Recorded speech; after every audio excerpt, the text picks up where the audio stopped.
Good evening to all. আজি মই দ্বিতীয়টো ক্লাস আৰম্ভ কৰিবলৈ লৈছো। পোন প্ৰথমে মই সকলোকে বহুত ধন্যবাদ জনাব বিচাৰিছো। আপোনালোকে মোক ইমান মৰম আৰু সহায় জনাইছে। আসলতে মই ভবা নাছিলো ইমানখিনি মৰম আৰু সহায় পাম বুলি। এনেই মাত্ৰ এটা মই চেষ্টাহে কৰিছিলো। আপোনালোকে আদৰি লৈছে বা সহায় মোক কৰিছে, সাপোৰ্ট কৰিছে। তাৰ কাৰণে আপোনালোকক বহুত ধন্যবাদ জনাইছো। আসলে ধন্যবাদটো অকমান মুখেৰে কলে কমেই হয়, ভাষাৰে প্ৰকাশ কৰিলে তথাপিও আৰু ধন্যবাদ জনাইছো। এতিয়া মই যেহেতু মই ইতিমধ্যে কালি এটা ক্লাস আপোনালোকক দিছো, আজি মই দ্বিতীয়টো ক্লাস কৰিবলৈ আৰম্ভ কৰিব লৈছো। তাৰ আগতে মোক বহুতে প্ৰশ্ন কৰিছিলে বা ফোনো কৰিছে, মেছেজ কৰি সুধিছে যে এডুকেশ্যনৰ কাৰণে কোনখন কিতাপ ভাল হ'ব। তেওঁলোকৰ কাৰণে মই ক'ব বিচাৰিছো যেহেতু আমাৰ এডুকেশ্যন কিতাপখন গভৰ্ণমেণ্টৰ ফালৰ পৰা যিসকলে গভৰ্ণমেণ্ট স্কুলত পঢ়ে তেওঁলোকক গভৰ্ণমেণ্টৰ ফালৰ পৰা কিতাপখন দিয়া হ'ব আৰু এইখন কিতাপ দিয়া হ'ব। যোৱা বছৰ এখন কিতাপ দিয়া হৈছিল, আপোনালোকে দেখিছে নিশ্চয়। ইয়াতে লিখা আছে শিক্ষা আৰু দিয়া আছে উচ্চতৰ মাধ্যমিক দ্বিতীয় বাৰ্ষিকৰ পাঠ্যপুথি বুলি। গতিকে এখন কিতাপ আপোনালোকক দিয়া হ'ব। আৰু যদিও আপোনালোকে অন্য কিবা কিতাপ ল'ব বিচাৰিছে, চাব যাতে সিলেবাসখন ফলো কৰে কিতাপখনে, আৰু সেই কিতাপখনৰ ললে সুবিধা হ'ব। কাৰণ আমাক প্ৰশ্ন কৰিব, উত্তৰ কৰিবৰ কাৰণে বা নিজৰ জ্ঞান বৃদ্ধি কৰাৰ কাৰণেও আমি 2খন বা 3খন কিতাপ লোৱাটো আমাৰ কাৰণে খুবেই দৰকাৰী। গতিকে আপোনালোকে অন্য কিতাপো ল'ব পাৰিব। এতিয়া আমি দ্বিতীয়টো ক্লাছলৈ আহিছো। আজি দ্বিতীয়টো ক্লাছৰ আজি মই আপোনালোকক আলোচনা কৰিব বিচাৰিছো আপোনালোকৰ লগত মাধ্যমিক শিক্ষাৰ লক্ষ্য আৰু উদ্দেশ্য। ইতিমধ্যে আমি কালি ক্লাছ আৰম্ভ কৰিছিলো আৰু তাতে মই মাধ্যমিক শিক্ষা বা মুডালিয়াৰ আয়োগ, মাধ্যমিক আয়োগ বা মুডালিয়াৰ আয়োগৰ বিষয়ে আলোচনা কৰিছিলো। তাতে কিমানজন ব্যক্তি আছিলে বা দায়িত্ব কোনে লৈছিলে বা মাধ্যমিক শিক্ষা আয়োগক অন্য কি নামেৰে জনা যায় সেই বিষয়ে মই কালি কৈছিলো। আজি মই সেই আয়োগখনৰ উদ্দেশ্য বা লক্ষ্য কি তাৰ সম্বন্ধে কম। কাৰণ আমি জানো প্ৰত্যেকটো কামৰ আঁৰত নিৰ্দিষ্ট এটা লক্ষ্য আৰু উদ্দেশ্য থাকে, নহয় জানো? গতিকে এইখন আয়োগৰো নিৰ্দিষ্ট এটা লক্ষ্য আৰু উদ্দেশ্য আছিলে। আয়োগখনে নিৰ্দিষ্টকৈ আচলতে 4টা লক্ষ্য বা উদ্দেশ্য স্থিৰ কৰি দিছিলে। লগতে মই আৰু এটা কথা ক'ব বিচাৰিছো, এই প্ৰশ্নটো 2020 চনৰ যিটো আমাৰ ইতিমধ্যে হায়াৰ ছেকেণ্ডাৰী ফাইনেল পৰীক্ষা হৈ গ'ল, তাৰ পৰীক্ষাত এই প্ৰশ্নটো আহিছিলে। 2 মাৰ্কছৰ কাৰণে আহিছিলে। গতিকে মই ভাবিছো এই প্ৰশ্নটো খুব দৰকাৰী হ'ব আপোনালোকৰ কাৰণেও। ভৱিষ্যতে বা নেক্সট পৰীক্ষাত এইটো অহাৰ খুবেই সম্ভাৱনা আছে। গতিকে আমাৰ যি উদ্দেশ্য আছিলে, প্ৰথমটো আছিলে তাৰে লক্ষ্য উদ্দেশ্য যে গণতান্ত্ৰিক নাগৰিকত্বৰ বিকাশ, যাক ইংৰাজীত কোৱা হয় ডেভেলপমেন্ট অফ ডেমক্ৰেটিক চিটিজেনশ্বিপ। এতিয়া গণতান্ত্ৰিক নাগৰিকত্বৰ বিকাশ, গণতান্ত্ৰিক নাগৰিকত্ব বুলি ক'লে আমি জানিব লাগিব যে গণতন্ত্ৰ মানে কি হয়। আচলতে আমি যিখন দেশত বাস কৰো সেইখন নিশ্চয়কৈ সকলোৱে জানে ভাৰতবৰ্ষখন গণতান্ত্ৰিক দেশ। আৰু আমি গণতান্ত্ৰিক দেশত বাস কৰা এজন ব্যক্তি হিচাপে বা নাগৰিক হিচাপে আমি সেই দেশখনৰ প্ৰতি যিখিনি দায়িত্ব আছে বা আমাৰ যিখিনি দায়িত্ব আছে দেশৰ প্ৰতি, সেইখিনি যাতে বিকাশ কৰিব পাৰে তাৰ কাৰণে মাধ্যমিক পৰ্যায়ত এনেকুৱা কিছুমান পাঠ্যপুথি অন্তৰ্ভুক্ত কৰিব লাগিব যিখিনি পাঠ্যপুথিয়ে ছাত্ৰ ছাত্ৰীক এজন গণতান্ত্ৰিকভাৱে সুনাগৰিক হিচাপে গঢ়ি তোলাৰ ক্ষেত্ৰত সহায় কৰিব।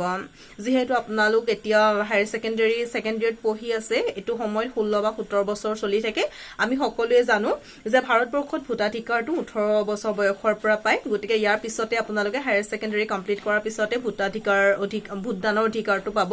গতিকে আপোনালোকেও জানিব লাগিব যে দেশখনৰ প্ৰতি আমাৰ দায়িত্ব বা কৰ্তব্য কি আছে, বা আমি সুনাগৰিক হিচাপে জীয়াই থাকিবৰ কাৰণে দেশখনৰ প্ৰতি আমি কি কৰিব লাগিব বা আমি কোনখিনি কাম কৰিব লাগিব বা কোনখিনি কাম আমাৰ কাৰণে কৰণীয় হয় বা নহয় সেইখিনি আমি জানিব লাগিব।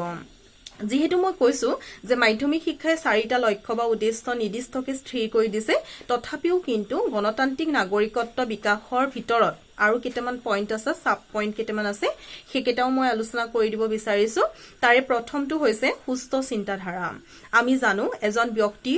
সুস্বাস্থ্যৱান হোৱাৰ লগতে আমাৰ চিন্তাধাৰাও সুস্থ হ'ব লাগিব।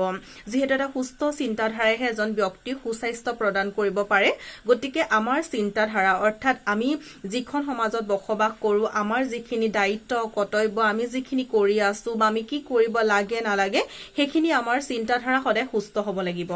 গতিকে সুস্থ চিন্তাধাৰাহে এজন ব্যক্তিক সুব্যক্তি হিচাপে প্ৰতিপন্ন কৰিব পাৰে, সুনাগৰিক হিচাপে প্ৰতিপন্ন কৰিব পাৰে। গতিকে দিয়া হৈছে যে গণতান্ত্ৰিক নাগৰিকত্ব বিকাশৰ ক্ষেত্ৰত কিন্তু সুস্থ চিন্তাধাৰাটো খুব প্ৰয়োজনীয়। তাৰ পিছতে দিয়া আছে সুস্থ সামাজিক সমাযোজন সমাযোজন মানে এডজাষ্টমেন্ট আসলে যেটো হয় আমি সমাজৰ লগত কেনেদৰে মিলা মিছা কৰি থাকো যেহেতু আমি জানো মানুহ সামাজিক প্ৰাণী সমাজত থাকি সকলোৱে ভাল পায় গতিকে সমাজত আমি সমাযোজন হবৰ কাৰণে বা মিলা মিছা কৰি থাকিবৰ কাৰণে ওচৰ চুবুৰীয়াৰ ক্ষেত্ৰতে হোক বা সমাজখনৰ ক্ষেত্ৰতে আমাৰ যিখিনি দায়িত্ব আছে বা সেই সমাজখনত আমি কেনেদৰে সমাযোজন কৰিব পাৰিম কোনখিনি গুণ আমাৰ দৰকাৰ হ'ব বা কোনখিনি গুণ আমি বাদ দিব লাগিব সেইখিনি কথা আমি জানিব লাগিব তাৰ কাৰণে আমাৰ ভাল কি বা বেয়া কি তাৰ মাজৰ যিখিনি বাছ বিচাৰ কৰিব পৰা আমাৰ গুণ থাকিব বা আমাৰ যিখিনি চিন্তাধাৰা থাকিব সেইখিনি আমি সুন্দৰভাৱে প্ৰকাশ কৰিব লাগিব যাতে আমি সুন্দৰভাৱে এখন সমাজত সমাযোজন হ'ব পাৰো দ্বিতীয়তে দিয়া আছে সহনশীলতা বহুতে ক'ব বিচাৰে যে মানুহৰ মাজৰ পৰা বৰ্তমান সহনশীলতা খুব কমি গৈছে ধৈৰ্য যেটো মানুহৰ সহি থাকিব পৰা যেটো গুণ হয় গতিকে সেই সহনশীলতা আমাৰ খুব প্ৰয়োজনীয় কাৰণ যিকোনো কামতে আমি সফল হবৰ কাৰণে বা নিজকে আগবঢ়াই নিবৰ কাৰণে আমাৰ ধৈৰ্য খুব দৰকাৰ গতিকে সেই ধৈৰ্যটো আমাক লাগিব আৰু আমি বিষয়বস্তু এটা মাধ্যমিক উচ্চতৰ মাধ্যমিক বা মাধ্যমিক পৰ্যায়ত এনেকুৱা কিছুমান পাঠ্যপুথি অন্তৰ্ভুক্ত কৰিব লাগিব বুলি মাধ্যমিক শিক্ষা আয়োগে ক'ব বিচাৰে যে য'ত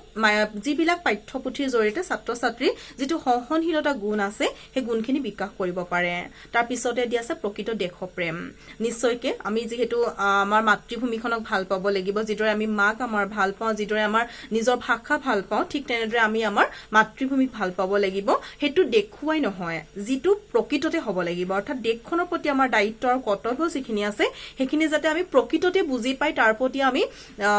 সহায়ৰ হাত আগবঢ়াওঁ যাতে দেশখনৰ অনিষ্ট হোৱাকৈ আমি একো কাম নকৰো তাৰ কাৰণে আমি চেষ্টা কৰিব লাগিব একেটা হৈছে প্ৰথম যেটো আমাৰ লক্ষ্য বা উদ্দেশ্য আছিল অৰ্থাৎ গণতান্ত্ৰিক নাগৰিকত্ব বিকাশৰ ভিতৰৰ কিছুমান পইণ্ট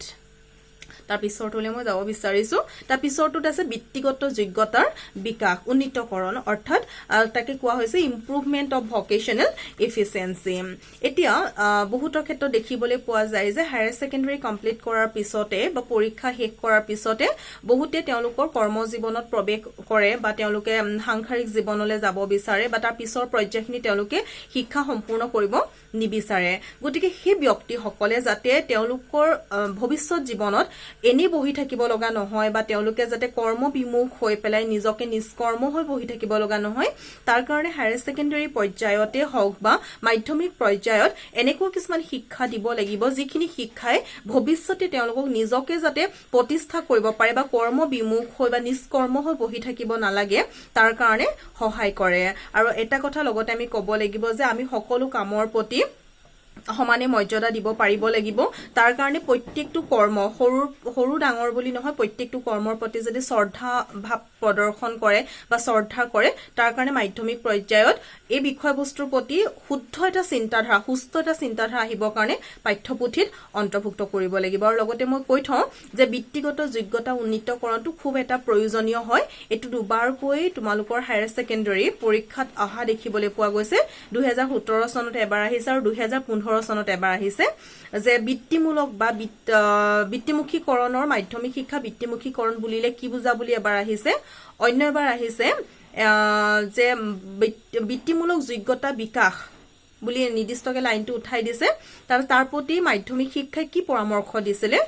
তেনেকে এটা প্ৰশ্ন আহিছে হেতু 2017 চনত আহিছে গতিকে মই ভাবিছো এই প্ৰশ্নকিটা ভৱিষ্যতৰ পৰীক্ষাত বা অনাগত দিনবোৰত খুব এটা প্ৰয়োজনীয় হিচাপে বিবেচিত হ'ব গতিকে খুব দৰকাৰী হিচাপে আমি এখিনি চাব লাগিব তাৰ পিছতে আছে ব্যক্তিত্ব বিকাশ নিশ্চয়কে এজন ব্যক্তিৰ ব্যক্তিত্ব বুলি ক'লে তেওঁ পাৰ্সনালিটিৰ কথা কোৱা হয় বা ব্যক্তিত্ব তেওঁ অকল যে তেওঁ পঢ়া শুনাৰ ক্ষেত্ৰতে নহয় তেওঁ সকলোবোৰ দিশ সামৰি পেলাই এজন ব্যক্তিৰ ব্যক্তিত্ব বুলি কোৱা হয় গতিকে এজন ব্যক্তিৰ যাতে ব্যক্তিত্ব সুস্থ হয় বা ভালদৰে যাতে বিকাশ কৰিব পাৰে তাৰ প্ৰতিও মাধ্যমিক পৰ্যায়তে পাঠ্যক্ৰমবোৰে বা মাধ্যমিক পৰ্যায়ৰ শিক্ষাৰ লক্ষ্য বা উদ্দেশ্য হ'ব লাগিব এজন ব্যক্তি যাতে সুন্দৰ হিচাপে তেওঁ ব্যক্তিত্ব প্ৰকাশ কৰিব পাৰে বা বিকাশ কৰিব পাৰে তাৰ কাৰণেও মাধ্যমিক পৰ্যায়তে কিছুমান ব্যৱস্থা গ্ৰহণ কৰিব লাগিব এনেকুৱা নহয় যে কোনোবা এজন ব্যক্তিয়ে বহুত বেছি ভাল নম্বৰ পালে পৰীক্ষাত বা বহুত ভাল কিবা এটা ৰিজাল্ট কৰিলে তাৰ কাৰণে তেওঁ ব্যক্তিত্ব ভাল হ'ব তেনেকুৱা ধৰণৰ নহয় ব্যক্তিত্বৰ ফলাফল সম্পূৰ্ণ দুটা বেলেগ বস্তু হয় গতিকে ব্যক্তিত্ব হয়তো একদম অশিক্ষিত মানুহ এজনৰো ব্যক্তিত্ব খুব ভাল হ'ব পাৰে বা তেওঁ ধৰা শিক্ষাৰ ক্ষেত্ৰত ইমান বেছি ভাল ফলাফল কৰা নাই অন্য এজনে যেনেকে ফলাফল কৰিছে কিন্তু সেই ব্যক্তিজনে ভাল ফলাফল কৰা ব্যক্তিজনতকে হয়তো বেয়া ফলাফল কৰা ব্যক্তিজনৰ ব্যক্তিত্ব ভাল হ'ব পাৰে গতিকে ব্যক্তিত্বৰ মানে পৰীক্ষাৰ ৰিজাল্ট বা ফলাফল একে দুটা বস্তু নহয় বহুতে একে কৰিব বিচাৰে সেইকাৰণে মই এইখিনিতে কৈ থলো গতিকে হায়াৰ সেকেন্ডাৰী পৰ্যায়ত অৰ্থাৎ মাধ্যমিক পৰ্যায়ত এজন ছাত্ৰ ছাত্ৰীৰ বা এগৰাকী ছাত্ৰ ছাত্ৰীৰ যাতে তেওঁ বিকাশ ভালদৰে হয় ব্যক্তিত্ব তাৰ প্ৰতিও মাধ্যমিক পৰ্যায়তে গুৰুত্ব দিব লাগিব আৰু এতিয়া আমি আহি পেলাই শেষৰটো পাইছোই এইটো যে নেতৃত্বৰ শিক্ষা অৰ্থাৎ লিডাৰশ্বিপ এতিয়া লিডাৰশ্বিপ মানে হৈছে নেতৃত্ব কোনো এটা কাম আগবঢ়াই নিয়াৰ ক্ষেত্ৰত কোনোবা এজন ব্যক্তিয়ে নেতৃত্ব দি অৰ্থাৎ তেওঁ সেই কামটোৰ দায়িত্ব লৈ পেলাই আগবঢ়াই লৈ যায় এতিয়া ধৰা আমি যদি উদাহৰণ হিচাপে দিবলৈ যাওঁ আমি কৰবাত এটা পিকনিক গৈছো বা কৰবালে আমি এটা টৰত গৈছো তাত যাবৰ কাৰণে আমাৰ যিখিনি আমাৰ প্ৰিপাৰেচনৰ দৰকাৰ হয় আমি কলে যাম কোন যাব কেতিয়া যাম এনেকুৱা ধৰণৰ কথাবিলাক হৈছে দায়িত্ব হিচাপে লৈ কোনোবা এজন ব্যক্তি সেই কামখিনি আগবঢ়াই নিয়ে সেইটো হৈছে নেতৃত্ব ৰাজনৈতিক ক্ষেত্ৰতে হওক অৰ্থনৈতিক ক্ষেত্ৰতেই হওক সেই দায়িত্ব ল'ব পৰাকে যাতে ছাত্ৰ ছাত্ৰীসকলক বিকাশ কৰিব পাৰে সেই পৰ্যায়টো ক'ৰ পৰা আৰম্ভ কৰিব লাগিব সেই মাধ্যমিক পৰ্যায়ৰ পৰা গতিকে মাধ্যমিক শিক্ষাৰ অন্য এটা প্ৰধান উদ্দেশ্য হৈছে নেতৃত্বৰ শিক্ষা দিয়া অৰ্থাৎ এডুকেশ্যন ফৰ লিডাৰশ্বিপ এইকেইটা হৈছে খুবেই প্ৰয়োজনীয় কিছুমান লক্ষ্য আৰু উদ্দেশ্য চাৰিটা নিৰ্দিষ্টকে দিয়া হৈছে গতিকে পৰীক্ষাত আহিলে আমি একেটা লিখিব লাগিব আৰু বিশেষ আৰু মই পিছৰ পৰ্যায়লৈ আজি নাযাওঁগে ইমানতে আজি মই ক্লাছটো শেষ কৰিব বিচাৰিছো কেনেকুৱা পালে ক্লাছটো কৰি নিশ্চয় আপোনালোকৰ মতামত জনাবলৈ নেপাহৰিব যদি মোৰ কৰবাত ভুল হৈছে সেইখিনি কথা আপোনালোকে মোক শুদ্ধ কৰি দিব বা সোঁৱৰাই দিব যাতে মই এইখিনি কাম নকৰো আৰু লগতে আজি মই ক্লাছটো ইমানতে সামৰণি মাৰিছো ধন্যবাদ